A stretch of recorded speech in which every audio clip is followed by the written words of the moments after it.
आज पार्ट 2 पढ़ेंगे। कल हम लोग पार्ट 1 देखे थे, कुछ नॉमरिकल्स, छोटे छोटे नॉमरिकल्स को, थ्योरेटिकल को सॉल्व किए थे। आज हम लोग थोड़ा उससे अधिक लैंग्वेज का नॉमरिकल्स को सॉल्व करेंगे, थोड़ा सा इजीली। कह रहा है 15 तक कल सॉल्व किए थे हम लोग, 16 तक। आज हम लोग 17 सॉल्व करेंगे। कह रहा है एक current carrying conductor is placed perpendicular in a magnetic field. कह रहा है कि अगर कंडक्टर को मैग्नेटिक फील्ड में परपेंडिकुलर रखेंगे तो क्या होगा। Name the rule which can be use to find the direction of force. तो डायरेक्शन ऑफ फोर्स जो फाइंड आउट करेंगे तो आप किस रूल से फाइंड आउट करेंगे। तो डायरेक्शन ऑफ फोर्स किस रूल से फाइंड आउट करते हैं हम लोग? फ्लेमिंग लेफ्ट हैंड रूल से, जो कि ए करंट के डायरेक्शन को शो करता है, मैग्नेटिक फील्ड के डायरेक्शन को शो करता है, और ये फोर्स या मोशन को शो करता है। तो क्या हो जाएगा हम लोग को? आंसर में लिखेंगे Fleming left hand rule. Fleming left hand rule. Any problem? Next question है state two way to increase the force on a current carrying conductor in a magnetic field. Magnetic field में दो वे बताओ जिससे current को हम लोग increase कर सकते हैं। तो किससे मैग्नेटिक फील्ड को इंक्रीज कर सकते हैं? तो अमाउंट ऑफ करंट से, ठीक है, और फिर स्ट्रेंथ ऑफ मैग्नेटिक फील्ड। तो फर्स्ट में क्या लिखेंगे? By increasing amount of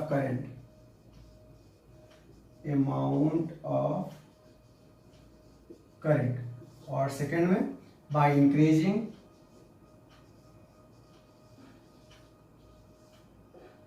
the strength of magnetic field।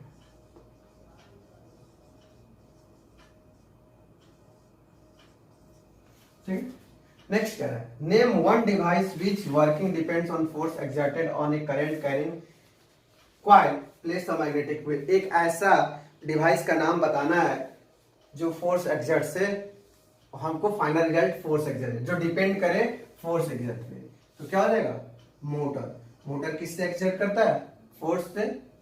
तो इलेक्ट्रिक मोटर, या सिंपल हम लोग मोटर भी कह सकते हैं। कोई प्रॉब्लम? देखिए नेक्स्ट क्वेश्चन देखते हैं।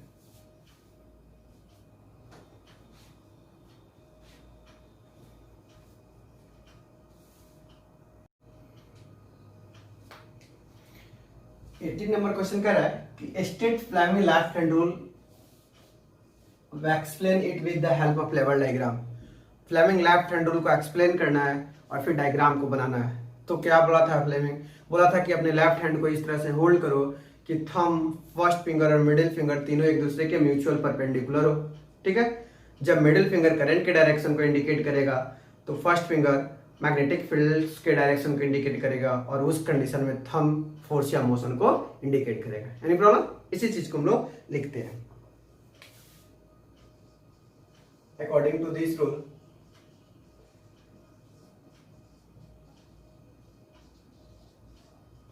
Stretch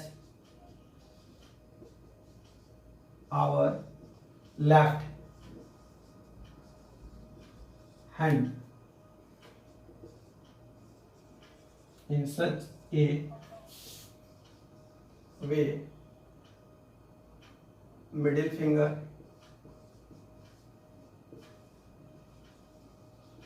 first finger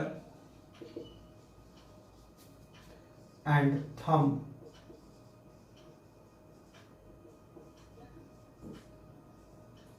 they are mutually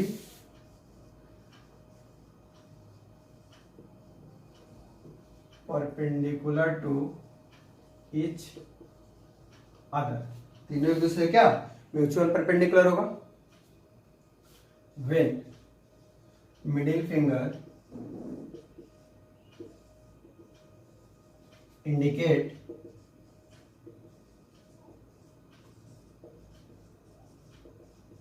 direction of current, current first finger indicate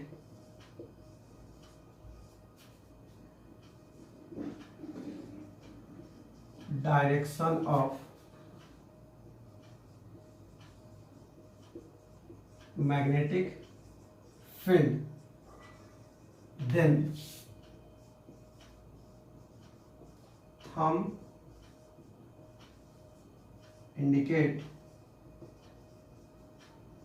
direction of force या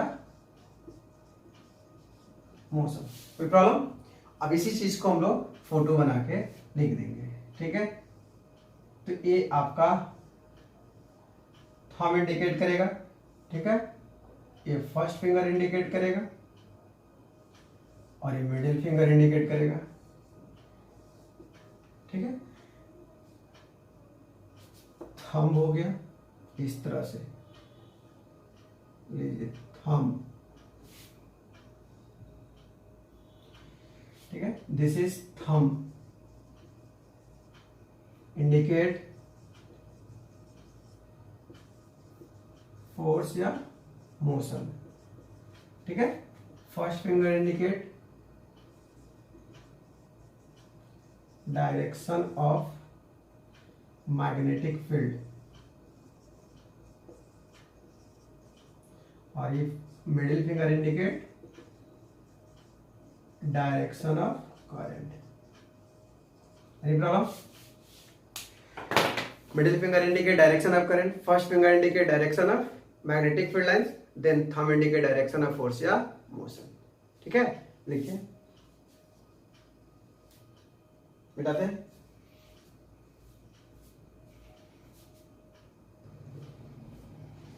अगला क्वेश्चन है 19 में, what is the principle of electric motor. Electric motor का प्रिंसिपल बताना है और name some of the devices in which electric motor are use.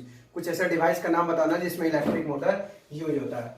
तो ये किस प्रिंसिपल पे वर्क करता है? मैग्नेटिक फील्ड इफेक्ट पे।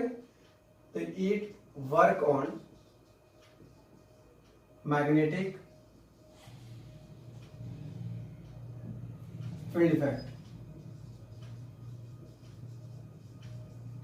कह रहा कि सम डिवाइस का नाम बताओ जिसमें ये लगा रहता है, ठीक है। तो बहुत सारे डिवाइस होते हैं जिसमें कह रहा है कि name some of the devices feature. कुछ ऐसा डिवाइस का नाम बताओ जिसमें ये सम डिवाइस जो इलेक्ट्रिक मोटर में यूज होते हैं। तो डिवाइस क्या क्या हो जाएगा? रेक्टेंगुलर कॉइल,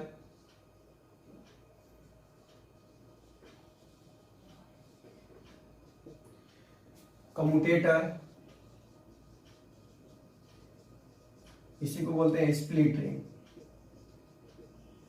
बैटरी, की, ब्रश, परमानेंट मैग्नेट,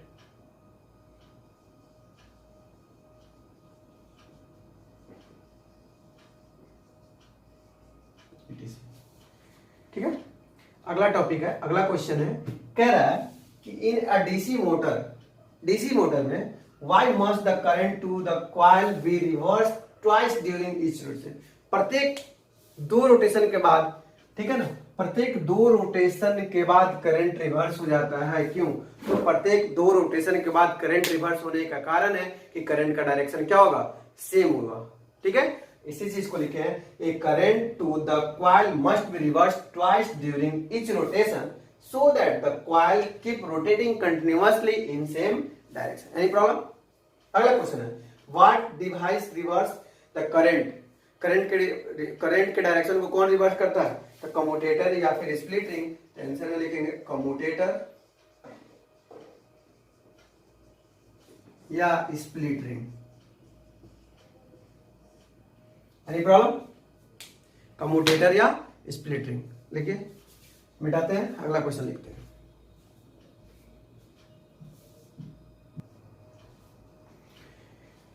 कह रहा है state what would happen to the direction of rotation of a motor if current were reverse. अगर करंट रिवर्स हो जाता है तो रोटेशन भी क्या हो जाएगा? रिवर्स हो जाएगा तो आंसर में लिखेंगे direction of rotation, direction of rotation, direction of would be reversed.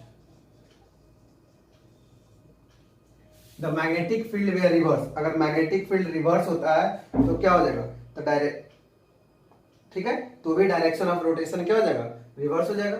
फिर आंसर वही होगा डायरेक्शन ऑफ रोटेशन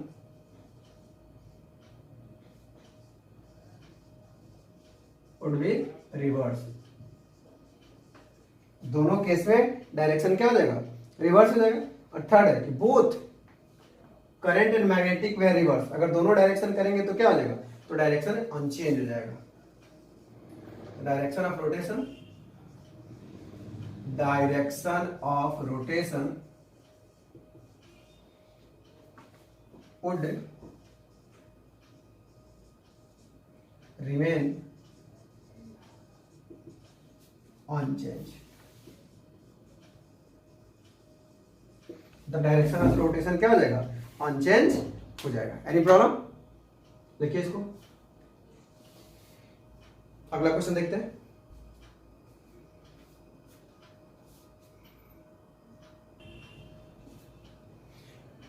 कह रहा है किस वे से मोटर को अधिक पावरफुल बनाया जा सकता है। तो मोटर को अधिक पावरफुल बनाने के लिए हमको क्या करना होगा, कॉइल्स को इंक्रीज करना होगा, मतलब कॉइल्स के नंबर ऑफ टर्न्स को इंक्रीज करना होगा। जब नंबर ऑफ टर्न्स इंक्रीज करेंगे तो अमाउंट ऑफ करंट को भी क्या करना होगा, इंक्रीज करना होगा। फिर कोर मटेरियल भी हम लोग को हेवी देना होगा। तो यही चीज लिखे कि if winding the coil in a soft iron core by increasing number of turns of coil, मतलब number of turns of coil को क्या करना होगा, इंक्रीज करना होगा। Any problem.